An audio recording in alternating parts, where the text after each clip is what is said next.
Good morning, girls. This is S. Anuradha from Sir CRR College for Women, Vatluru. Now we are going to deal with biotechnology paper for first BSc second semester students. The paper title is Microbiology, Cell and Molecular Biology, and the topic is SARS-CoV-2 from Unit 2. SARS-CoV-2.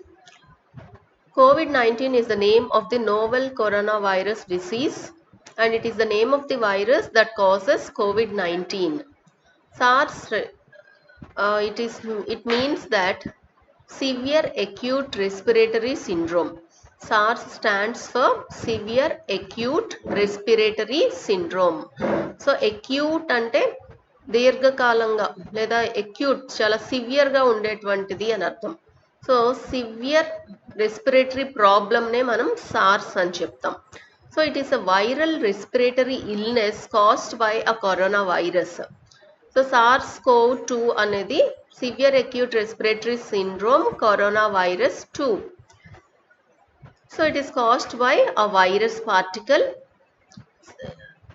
It is a new strain of coronavirus that has not been previously identified in humans.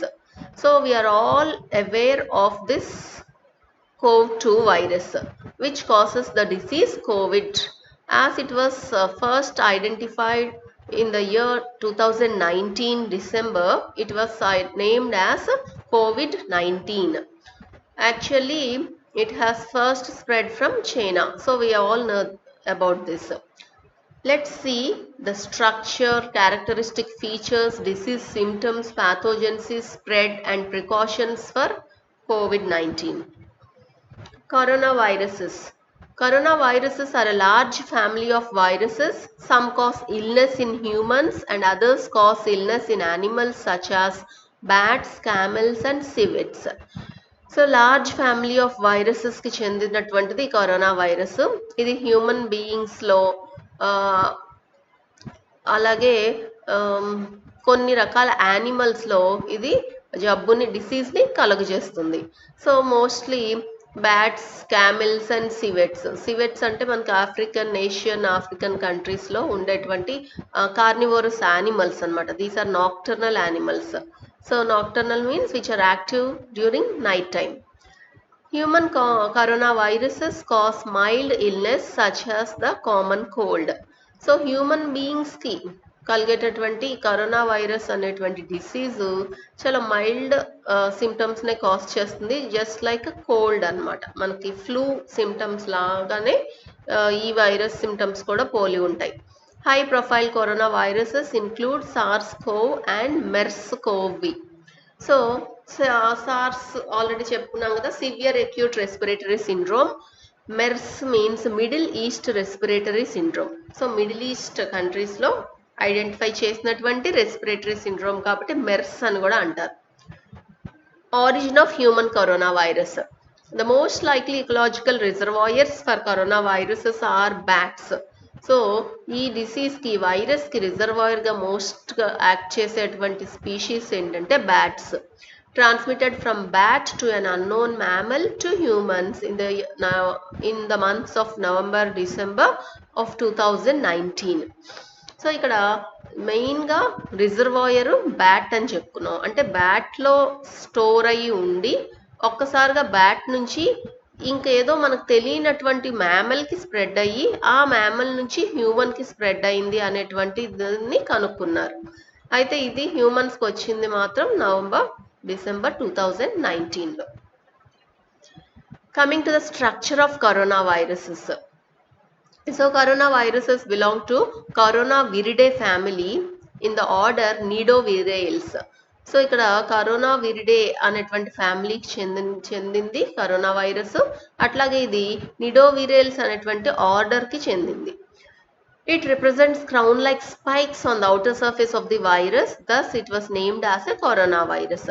So corona అనే name ఎలా వచ్చింది అంటే crown అనమాట. Crown అంటే మనకి కిరీటం. So ఇక్కడ crown like spikes. So ఈ వైరస్ యొక్క స్పెషాలిటీ, ఆ నేమ్ ఎట్లా వచ్చిందంటే ఇక్కడ ఈ స్ట్రక్చర్లో దాని చుట్టూతా ఇలా కిరీటం లాంటి స్పైక్స్ని కలిగి ఉండటం వల్ల. ఓకేనా? చూడండి ఇట్లా. సో, ఆ షేప్‌లో ఉన్నటువంటి స్పైక్స్ దాని యొక్క ఔటర్ సర్ఫేస్‌లో ఉండటం వల్ల దానికి కరోనా అంటే క్రౌన్ అని మీనింగ్ అన్నమాట. దాని నుంచి ఆ నేమ్ వచ్చింది. Spikes of coronavirus allow it to attach to human cell receptors in upper or lower airway. So ఇలా ఈ స్పైక్స్ అనేవి ఉండటం వల్ల కరోనా వైరస్ యొక్క స్ట్రక్చర్లో ఆ స్పైక్స్ యొక్క హెల్ప్తో హ్యూమన్ సెల్ రిసెప్టార్స్కి బైండ్ అవుతుంది. అంటే రెస్పిరేటరీ ట్రాక్లో మనకి ఆ ట్రాక్కి అటాచ్ అవడానికి ఈ స్పైక్స్ అనేవి హెల్ప్ అవుతాయి అన్నమాట. Coronaviruses are enveloped viruses, minute in size, and contain a single-stranded RNA as a nucleic material, size ranging from 26 to 32 kilobase pairs in length. So, coronaviruses అనేవి enveloped viruses. So, they contain envelope in their structure. అంటే corona virus యొక్క genetic material చుట్టూ envelope చేయబడి ఉంటుంది. అట్లాగే వీటి యొక్క size చాలా మైన్యూట్గా ఉంటుంది, 65 to 125 నానోమీటర్స్. అట్లాగే దీనిలో genetic material single stranded RNA. So దీని సైజు 26 to 32 కిలోబేస్ పైర్స్ ఉంటుంది length wise. Coming to clinical features. COVID-19 is a name given by the World Health Organization on February 11th, 2020 caused by SARS-CoV-2. So COVID-19 అనేది WHO ఇచ్చినటువంటి name. COVID-19 is an acute respiratory illness which is characterized by so COVID-19లో మనం చూసేటువంటి symptoms ఏంటి, లక్షణాలు? Fever, dry cough, shortness of breath, ఊపిరి అందకపోవటం, గట్టిగా ఊపిరి పీల్చుకోవాల్సి రావడం, అంటే ఊపిరి తీసుకోవడానికి కష్టపడే స్థితి అన్నమాట, shortness of breath. Some patients may also have body aches and pains, nasal congestion, runny nose, sore throat or diarrhoea. So కొంతమంది పేషెంట్స్లో బాడీ పెయిన్స్ ఉంటాయి, బాగా విపరీతంగా ఒళ్ళు నొప్పులు, అట్లాగే నేసల్ కంజెషన్, ముక్కు బిగుసుకుపోవటం, ఊపిరాడనట్టు ఉండటం, రన్నీ నోస్, కొంతమందిలో నోస్ కంటిన్యూస్గా వాటరీగా ఉంటుంది, రన్నింగ్ నోస్, సోర్ థ్రోట్, గొంతు నొప్పి, or diarrhoea, loose motions. The incubation period of COVID-19 is up to 14 days. So 14 రోజుల పాటు వైరస్ అనేది దాని యొక్క ఇంక్యుబేషన్ పీరియడ్ అంటే యాక్టివ్ స్టేట్లో ఉంటుందన్నమాట. ఆ తర్వాత ఆటోమేటిక్గా అది డిక్రీజ్ అయిపోతుంది దాని యొక్క intensity. Syndromes associated with COVID-19 are uncomplicated illness, mild pneumonia, severe pneumonia, acute respiratory disease syndrome, sepsis and septic shock. So దీంట్లో అన్కాంప్లికేటెడ్ అంటే చాలా మైల్డ్ సిమ్టమ్సే ఉంటాయి, మరీ కాంప్లికేటెడ్ సిమ్టమ్స్ అయితే ఉండవు. అట్లాగే మైల్డ్ నిమోనియా లేదా కొన్ని సందర్భాల్లో ఆ నిమోనియా ఇంకా ముదిరి సివియర్టీని రీచ్ అవ్వచ్చు. Acute respiratory disease syndrome, so respiratory problems ఎక్కువగా దీనిలో కనిపిస్తాయి. అలాగే సెప్సిస్, సో ఇక్కడ సెప్సిస్, సెప్టిక్ షాక్ ఇవన్నీ ఏంటంటే బ్యాక్టీరియల్ ఆర్ వైరల్ పార్టికల్స్ మన బాడీలో ఉండటం వల్ల మన బాడీలో వచ్చే కొన్ని రకాల చేంజెస్ అన్నమాట. సో ఆ సెప్సిస్, సెప్టిక్ షాక్ యొక్క సిమ్టమ్స్ ఎట్లా ఉంటాయంటే అట్లా ఉన్నప్పుడు ఆ పేషెంట్లో కన్ఫ్యూజ్డ్ స్టేట్లో ఉన్నట్టు పేషెంట్, లేదా డిసోరియంటేషన్, సో అంటే దిశలు తెలియకపోవడం, సో డైరెక్షన్ అన్నమాట, lack of direction, confused state, చాలా అయోమయపు స్థితిలో ఉండే కండిషన్నే మనం సెప్సిస్. అది ఇంకా ముదిరితే దాన్ని సెప్టిక్ షాక్ అని చెప్తాం. COVID-19 is a new disease which has never existed before. ఇంతకు ముందు ఎప్పుడు కూడా మనకి హ్యూమన్ బీయింగ్స్లో చూడనటువంటి కొత్త డిసీజ్ అన్నమాట ఇది. The humans do not have any natural immunity against the virus. So ఎప్పుడైతే కొత్తగా వచ్చిందో ఇది, దానికి అగెనిస్ట్గా యాంటీబాడీస్ అనేవి మన బాడీలో ఇంకా డెవలప్ అయ్యి లేవు, ఎందుకంటే కొత్తది ఇప్పుడిప్పుడే స్టార్ట్ అయింది కాబట్టి మనకు న్యాచురల్ రెసిస్టెన్స్ అనేది ఉండదు మన బాడీకి. COVID-19 effects people of all age groups, so ప్రతి ఒక్కరిని కూడా ఎఫెక్ట్ చేస్తుంది, ఈ ఏజ్ ఆ ఏజ్ అని పర్టికులర్గా లేకుండా. But the following population sub groups are at greater risk of developing severe disease with complications. So COVID-19 ఇది అన్ని ఏజ్ గ్రూప్స్ పీపుల్ని ఎఫెక్ట్ చేస్తుంది, కానీ కొన్ని సబ్ గ్రూప్స్ ఆఫ్ పీపుల్లో కొన్ని ఏజ్ గ్రూప్స్లో సివియరిటీ అనేది చాలా ఎక్కువగా ఉంటుంది, ఎందుకంటే వాళ్ళలో ఉన్నటువంటి కొన్ని సైడ్ ఎఫెక్ట్స్ కాంప్లికేషన్స్ వలన. సో ఎల్డర్లీ పీపుల్ అంటే ఏజ్ పెద్ద వాళ్ళలో రెసిస్టెన్స్ తక్కువగా ఉంటుంది కాబట్టి, పీపుల్ హ్యావింగ్ హైపర్ టెన్షన్ అంటే హై బీపీ ఉన్నవాళ్ళు, అట్లాగే diabetes sugar patients, respiratory illness అంటే నిమోనియా కానీ రెస్పిరేటరీ ప్రాబ్లమ్స్ ఆల్రెడీ ఉన్న లంగ్స్ వీక్గా ఉన్నా కూడా వాళ్ళలో సివియరిటీ అనేది చాలా ఎక్కువగా ఉంటుంది. People who are on immunosuppressant drugs or with HIV. So already people కొంతమంది యూస్ చేసే మెడిసిన్స్ వల్ల, సో ఇమ్యూనో సప్రెసెంట్ డ్రగ్స్ అంటే ఇమ్యూన్ సిస్టమ్ని లేదా ఇమ్యూనిటీని సప్రెస్ చేసేటువంటి డ్రగ్స్, అంటే కొన్ని రకాల దీర్ఘకాలిక వ్యాధుల్లో ఇలాంటి డ్రగ్స్ని యూస్ చేయడం జరుగుతుంది. అట్లా మెడికేషన్ మీద ఉన్నప్పుడు కూడా వాళ్ళలో సివియరిటీ అనేది చాలా ఎక్కువగా ఉంటుంది. అట్లాగే హెచ్ఐవి ఆర్ ఎయిడ్స్ పేషెంట్స్లో కూడా severity will be more. Transmission of COVID-19. COVID-19 spreads by the viral load present in the respiratory droplets of infected persons released into the air when they cough or sneeze. So ఈ virus అనేది మెయిన్గా viral load మీద depend అయి ఉంటుంది. So viral load అంటే ఏంటి, ఎంత ఎక్కువ వైరస్ ఉంటుందో, వైరస్ యొక్క డెన్సిటీ అన్నమాట, సాంద్రత, దాన్ని బట్టి ట్రాన్స్మిషన్ రేట్ అనేది ఉంటుంది. వైరల్ లోడ్ ఎక్కువగా ఉంటే ట్రాన్స్మిషన్ రేట్ చాలా ఎక్కువగా ఉంటుంది, వైరల్ లోడ్ తక్కువగా ఉంటే ట్రాన్స్మిషన్ రేటు కూడా తక్కువగానే ఉంటుంది. అయితే ఇక్కడ ఈ వైరస్ పార్టికల్స్ దేనిలో ఉంటాయి అంటే డ్రాప్లెట్స్లో, అంటే మనం బయటికి మన బాడీలోంచి నోస్ ద్వారా మౌత్ ద్వారా బయటికి రిలీజ్ అయ్యేటువంటి డ్రాప్లెట్స్, అంటే స్నీజింగ్ అప్పుడు, కాఫింగ్ అప్పుడు, ఇట్లాంటి సందర్భాలలో మనకి తుంపర్లు అనేవి పడతాయి మన నోటి నుంచి, అట్లాగే చీదినప్పుడు ముక్కు నుంచి అట్లా. సో అట్లాంటి రెస్పిరేటరీ డ్రాప్లెట్స్లో నుంచి వైరస్ పార్టికల్ ఎయిర్లోకి రిలీజ్ అవుతుంది. అక్కడి నుంచి మనకి వేరే పర్సన్స్కి స్ప్రెడ్ అయ్యే ఛాన్సెస్ చాలా ఎక్కువగా ఉంటాయి. అయితే ఈ డ్రాప్లెట్స్ అనేవి 2 వేస్లో స్ప్రెడ్ అవుతుంది, అంటే they spread the infection in 2 ways. One is direct spread and the other one is indirect spread. Direct స్ప్రెడ్లో వచ్చేసి మనకి ఫేస్ మీద ఆ డ్రాప్లెట్స్ కనుక డైరెక్ట్గా ఎయిర్లోకి వెళ్లకుండా మన అవతల పర్సన్ యొక్క ఫేస్ మీద, mouth, ice, years or hands, ఇట్లా వేరే పర్సన్కి డైరెక్ట్గా వాళ్ళ మీద పడిపోయినట్లయితే అది డైరెక్ట్ స్ప్రెడ్లోకి వస్తుంది. సో దీనివల్ల ఏమవుతుందంటే స్ప్రెడ్ అనేది చాలా ఎక్కువగా ర్యాపిడ్గా జరుగుతుంది. సో ఇది డైరెక్ట్గా జరిగే కాంటాక్ట్ వల్ల వచ్చేది కాబట్టి సోషల్ డిస్టెన్స్ అనేది మెయింటైన్ చేయమంటున్నారు. సో 3 feet డిస్టెన్స్ లేదా 1 meter డిస్టెన్స్ కనుక మనం మెయింటైన్ చేసినట్లయితే ఆ డ్రాప్లెట్స్ మన డైరెక్ట్గా ఫేస్ మీద వాటి మీద పడకుండా ఎయిర్లోకి ఎంటర్ అయ్యే ఛాన్సెస్ ఉంటాయి. ఇండైరెక్ట్ స్ప్రెడ్ వచ్చేసి కంటామినేటెడ్ సర్ఫేసెస్ని ఒక హెల్దీ పర్సన్ టచ్ చేయటం ద్వారా జరుగుతుంది. అంటే ఇప్పుడు ఆ ఇన్ఫెక్టెడ్ పర్సన్ నుంచి వచ్చేటువంటి డ్రాప్లెట్స్ సర్ఫేసెస్ మీద, ఫ్లోర్స్, ఫర్నిచరు, గ్యాడ్జెట్స్, క్లోత్స్, ఇట్లా వేటి మీదైనా పడినప్పుడు వాటిని హెల్దీ పర్సన్ కనుక టచ్ చేసినట్లయితే ఆ వైరస్ ఆ హెల్దీ పర్సన్లోకి ఎంటర్ అయ్యే ఛాన్సెస్ ఉంటాయి. The virus can survive on contaminated surfaces for up to 2 to 3 days. So ఆ వైరస్ పార్టికల్ అనేది సర్ఫేసెస్ మీద 2 నుంచి 3 రోజుల వరకు కూడా బ్రతికే ఉంటుంది. కాబట్టి ఇన్ఫెక్షన్ స్ప్రెడ్ అవ్వటం అనేది చాలా ఫాస్ట్గా జరుగుతుంది. సిమ్టమ్స్, లక్షణాలు. Week 1 fever, fatigue, malaise, dry cough, dyspnoea. So ఇక్కడ ఫీవర్ అనేది కామన్ సిమ్టమ్.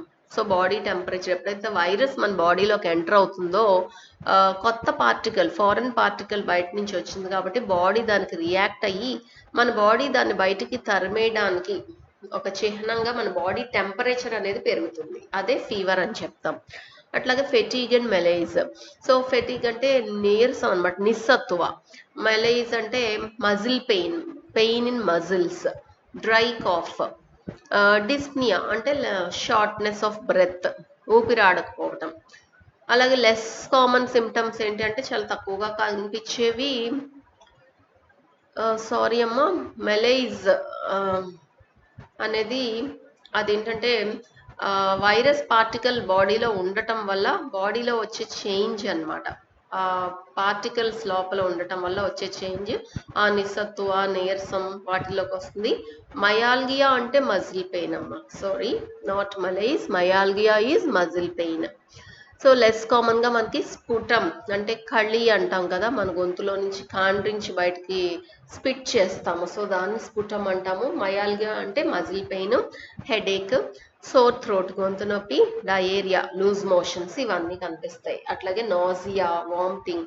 నాజియా అంటే తల తిరగడం, వామిటింగ్స్, నేసల్ కంజెషన్ అంటే ముక్కు బిగుసుకుపోవటం, ముక్కులు బ్లాక్ అయిపోవటం, హీమోప్టైసిస్ అంటే కాఫ్ విత్ బ్లడ్ అన్నమాట. అది చాలా తక్కువగా కనిపిస్తుంది, ఓన్లీ 1% లో కనిపిస్తుంది. అది వీక్ 2 వచ్చి ఇవన్నీ కూడా ఫస్ట్ వీక్ లో కనిపించేటువంటి సిమ్టమ్స్. సెకండ్ వీక్ లో వచ్చేసరికి 6 to 9th డే అన్నమాట, అంటే 5 days తర్వాత సెకండ్ వీక్ లోకి ఎంటర్ అయ్యేసరికి about 15 to 20% develop severe dyspnoea due to viral pneumonia. So చాలా ఒక 15 నుంచి 20% ఆఫ్ పేషెంట్స్ లో ఈ సివియర్ డిస్ప్నియా అనేది కనిపిస్తుంది. ఇది వైరల్ నిమోనియా వల్ల. అట్లాగే హాస్పిటలైజేషన్, సపోర్టివ్ కేర్, ఆక్సిజన్ ఇవన్నీ కూడా సెకండ్ వీక్ లో కావాల్సి ఉంటాయి, ఏది కేసు కనుక సివియర్ గా ఉంటే. వీక్ 2 to 3 అంటే థర్డ్ వీక్ లోకి ఎంటర్ అయ్యేసరికి అంటే అప్పటికి కూడా జనరల్ గా తగ్గిపోతాయి, మైల్డ్ సిమ్టమ్సే ఉంటాయి.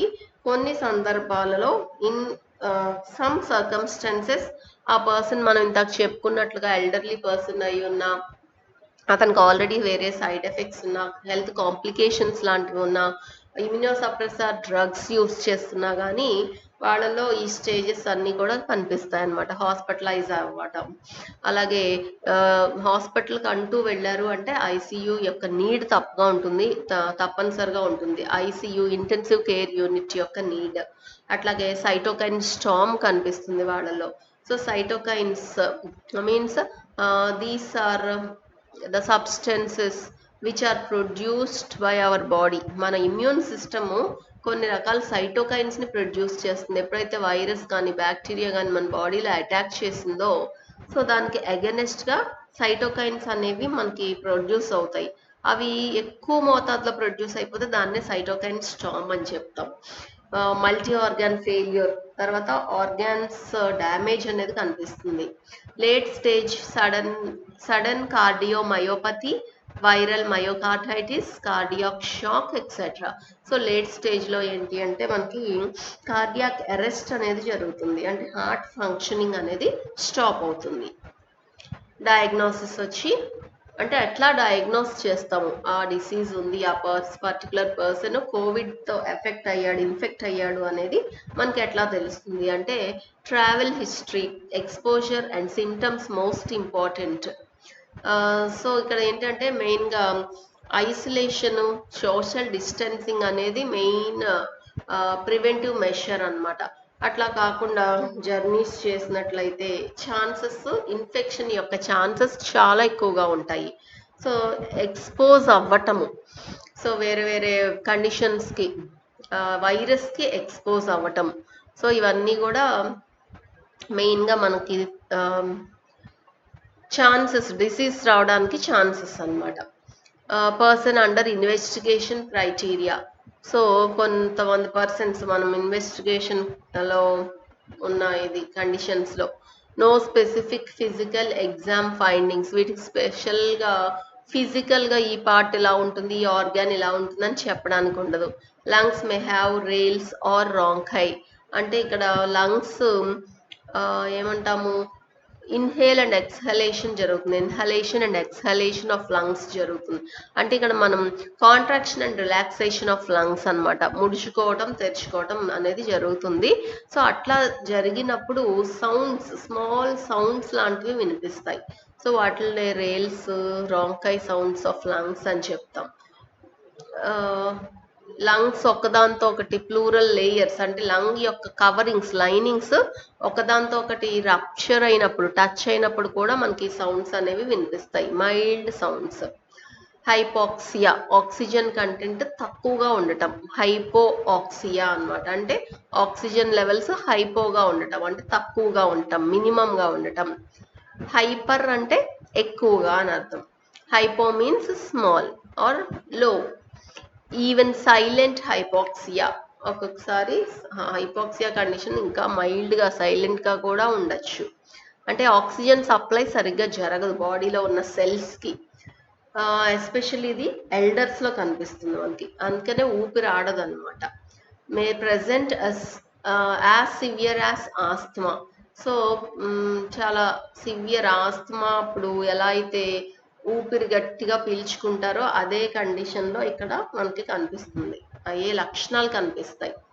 Coming to testing of COVID-19, RT-PCR. So ఇక్కడ real time polymerase chain reaction of RNA. So corona virus యొక్క జెనెటిక్ మెటీరియల్ RNA అని చెప్పుకున్నాం. సో దాన్ని PCR ద్వారా టెస్ట్ చేసినట్లయితే మనకి ఆ పర్టికులర్ డిసీజ్ ఉంది లేనిది తెలుస్తుంది, ఐడెంటిఫై చేయొచ్చు. అట్లాగే rapid test kits. So kits ఉంటాయి మనకి. సో ఆ కిట్స్ ద్వారా యాంటీజెన్ యాంటీబాడీ రియాక్షన్ ద్వారా మనకి డిసీజ్ ఉంది లేనిది, ఇన్ఫెక్షన్ ఉంది లేనిది ఐడెంటిఫై చేయొచ్చు. అట్లాగే PCR, నార్మల్ PCR 60 to 80% మాత్రమే ఇది సెన్సిటివ్ అనమాట, 100% సెన్సిటివ్ కాదు. Nasopharyngeal swabs. సో ఇక్కడ మనం టెస్ట్ చేయడానికి గాను మన నాసోఫారింజియల్ రీజన్ అంటే నోసు థ్రోట్ రెండు జాయిన్ అయ్యేటువంటి ఆ రీజన్లో ఒక స్వాబ్తో శాంపుల్ని కలెక్ట్ చేయాల్సి ఉంటుంది. సో అక్కడ శాంపుల్ని టెస్ట్ చేసినట్లయితే మనకి whether we are COVID positive or negative అనేది ఐడియా వస్తుంది. Coming to prevention, control the source of infection by isolation of positive cases. జనరల్గా పాజిటివ్ వచ్చిన పేషెంట్స్ని ఐసోలేట్ చేయటం ద్వారా మనం చాలా వరకు ఆ డిసీజ్ని కంట్రోల్ చేయొచ్చు. అదే ఆ పర్సన్ కనుక విచ్చలవిడిగా తిరిగినట్లయితే అది అందరికీ స్ప్రెడ్ అయ్యి ఇన్ఫెక్షన్ ఇంకా ర్యాపిడ్గా ఒకరి నుంచి ఒకరికి ట్రాన్స్మిట్ అవుతుంది. Break the chain of transmission by hand hygiene, respiratory hygiene, use of masks, social distancing, quarantine of contacts. So ఇక్కడ ఒకరి నుంచి ఒకరికి ఆ స్ప్రెడ్ని మనం బ్రేక్ చేయాలి, తగ్గించాలి అంటే హ్యాండ్స్ని హైజీన్గా ఉంచుకోవటం, క్లీన్గా. రెస్పిరేటరీ హైజీన్, మన nasal cavities, nose, throat passages, nasal passages ఇవన్నీ కూడా క్లీన్గా ఉంచుకోవడం. అంటే స్టీమ్, ఆవిరి పట్టడం ద్వారా, హాట్ వాటర్ని మనం డ్రింక్ చేయడం ద్వారా ఇవన్నీ కూడా క్లీనప్ చేసుకోవచ్చు. Use of masks. సో మనకు ఎయిర్ ఎంటర్ అయ్యేది నాస్ట్రిల్స్ ద్వారానే కాబట్టి వాటిని క్లోజ్ చేసేయాలి, మాస్క్స్ లాంటివి యూజ్ చేసుకొని. Social distancing. సో ఒక పర్సన్కి చెప్పుకున్నాం కదా, అట్లీస్ట్ 3 feet డిస్టెన్స్ అనేది మెయింటైన్ చేసినట్లయితే ఆ డ్రాప్లెట్స్ డైరెక్ట్గా మన ఫేస్, స్కిన్, ఇయర్స్, నోస్ వాటి మీద పడకుండా ఉంటాయి. Quarantine of contacts. సో ఆ పర్సన్ని క్వారంటైన్ చేసేయాలి. సో వేరే వాళ్ళతో కలవకుండా జాగ్రత్త పడాలి, that is most important prevent చేయడానికి డిసీజ్ని. Reduce susceptibility to infection by vaccination. So vaccine వేయించుకోవటం ద్వారా ఆ ఇన్ఫెక్షన్కి త్వరగా గురవ్వకుండా లేదా అటాక్ అవ్వకుండా మనం ప్రొటెక్ట్ చేసుకోవచ్చు. The virus can be prevented from spreading by maintaining safe distance. So ఇక్కడ డిస్టెన్స్ ఎక్కువగా మెయింటైన్ చేయటం ద్వారా ఆ వైరస్ యొక్క స్ప్రెడ్ని ప్రివెంట్ చేయొచ్చు. Since the entire population is susceptible to COVID-19, physical distancing is the key to control the pandemic. So ఇక్కడ entire population COVID-19కి susceptible కాబట్టి physical distance maintain చేయడమే మెయిన్ ఇంపార్టెంట్ రోల్ అన్నమాట పాండమిక్ని కంట్రోల్ చేయడానికి. Make sure to wash your hands. So ఎప్పుడు కూడా మనం బయటకు వెళ్ళినా ఏదైనా టచ్ చేసినా కూడా ఎప్పటికప్పుడు క్లీన్గా హ్యాండ్స్ని వాష్ చేసుకోవాలి. Use of masks. సో మాస్క్స్ని విధిగా ధరించాలి. Measures to reduce indirect transmission. So అది డైరెక్ట్ కాంటాక్ట్ చెప్పుకున్నాం. సోషల్ డిస్టెన్స్ పాటించడం ద్వారా డైరెక్ట్ కాంటాక్ట్ నుంచి తప్పించుకోవచ్చు. ఇండైరెక్ట్ కాంటాక్ట్ ఇది చాలా డేంజరస్. ఎందుకంటే ఇక్కడ మనకి తెలీదు ఎక్కడి నుంచి ఎటు నుంచి వైరస్ వస్తుంది అనేది మనకు అసలు అర్థం అవ్వదు అనమాట. అయ్యే లోపలే వైరస్ ఇన్ఫెక్షన్కి గురవుతాము. సో టచింగ్ డోర్స్ అవాయిడ్ చేయాలి. మనం డోర్స్ని హ్యాండిల్స్ని వాటిని టచ్ చేయటం. అంతే కదా మనని ఒక పొల్లో ఒక ఆకో పట్టుకొని డోర్స్ని ఓపెన్ చేసుకోమని చెప్పేవారు ఆ టైంలో. సో ఇన్ఫెక్షన్ ఎందుకంటే సర్ఫేసెస్ మీద డ్రాప్లెట్స్ పడినప్పుడు అవి 2 నుంచి 3 రోజులు యాక్టివ్ స్టేట్లోనే ఉంటాయి కాబట్టి డిసీజ్ వచ్చే ఛాన్సులు ఎక్కువగా ఉంటాయి. అట్లాగే టేబుల్ టాప్స్, కీబోర్డ్స్, మొబైల్స్ ఇవన్నీ కూడా పబ్లిక్ ప్లేసెస్లో అందరూ యూజ్ చేసేటువంటి ఆబ్జెక్ట్స్ కానీ టాయిలెట్స్ ఇట్లాంటివి కానీ టచ్ చేయకూడదు. Also wash hands thoroughly after any contact with this. So వీటిలో ఏదైనా పొరపాటున టచ్ చేయాల్సి వచ్చినా సరే వెంటనే చేతులు హ్యాండ్స్ వాష్ చేసుకోండి లేదా శానిటైజ్ చేసుకోండి అని చెప్తున్నారు. Clean and disinfect frequently touched surfaces at least once daily with household disinfectants and 1% sodium hypochlorite. So ఇక్కడ సర్ఫేసెస్ని క్లీన్ చేయాలి, డిస్ఇన్ఫెక్ట్ చేసుకోవాలంటే ఇన్ఫెక్షన్స్ రాకుండా ప్రివెంట్ చేసేటువంటి కొన్ని రకాల లిక్విడ్స్ అవన్నీ కూడా మార్కెట్లో అవైలబుల్గా ఉంటున్నాయి. వాటిని యూస్ చేయొచ్చు. సో ఇదంతా హౌస్ హోల్డ్లో మనం రెగ్యులర్గా వాడే వస్తువులన్నిటినీ కూడా 1% సోడియం హైపోక్లోరైడ్తో డిస్ఇన్ఫెక్ట్ చేసుకోవాలి, స్టెరిలైజ్ చేసుకోవాలి. Phones, computers, remote controls, etc. should be disinfected with alcohol-based disinfectant. So ఫోన్లు, కంప్యూటర్లు, రిమోట్ కంట్రోల్స్ ఇవన్నీ కూడా ఆల్కహాల్తో కానీ లేదా వేరే డిస్ఇన్ఫెక్టెంట్స్తో కానీ క్లీన్ చేసుకోవాల్సి ఉంటుంది. Cloth should be washed with common detergent. If handkerchief is used to cough or sneeze or a face mask it should be washed daily before reusing. So ఇక్కడ క్లోత్స్ను కూడా నార్మల్ డిటర్జెంట్స్తోనే ఉతుక్కోవచ్చు. ఏ హ్యాండ్ కర్చీఫ్లో కనుక జలుబు దగ్గు వచ్చినప్పుడు మన ముఖానికి అడ్డు పెట్టుకోవడానికి యూజ్ చేసామో దాని ద్వారా కంటామినేషన్ స్ప్రెడ్ అయ్యే ఛాన్సెస్ ఉంటాయి కాబట్టి వాటిని బాగా వాష్ చేసుకొని ఆరబెట్టుకొని మాత్రమే యూజ్ చేయాలి. All tissues and renewable masks should be disposed safely by burning or deep burial after disinfection with 1% sodium hypochlorite solution. So ఇక్కడ అన్ని టిష్యూస్ అట్లాగే మాస్క్స్, నాన్ రీయూజబుల్ మాస్క్స్ ఇవన్నీ కూడా వెంటనే డిస్పోజ్ చేసేయాలి మనం యూస్ చేసుకోగానే. సో డిస్పోజ్ చేయాలి అంటే వాటిని బర్న్ చేసేయడం ద్వారా, కాల్ చేయడం, ఇన్సినరేషన్ అంటాం, లేదా డీప్ బరియల్. సో లేదంటే ఒక గ్రౌండ్లో చాలా లోతుగా గొయ్యి తవ్వి అందులో కనుక మనం పెట్టి కప్పెట్టేసినట్లయితే డీప్ బరియల్లోకి వస్తుంది. అట్లాగే disinfection with 1% sodium hypochloride solution. So sodium 1% hypochloride సొల్యూషన్తో డిస్ఇన్ఫెక్ట్ చేసుకోవాలి సర్ఫేసెస్ అన్నీ కూడా. అప్పుడే మనకి ఇండైరెక్ట్ ట్రాన్స్మిషన్ అనేది స్ప్రెడ్ అవ్వడం తగ్గుతుంది. So this is about structure and characteristic properties of coronavirus. Thank you.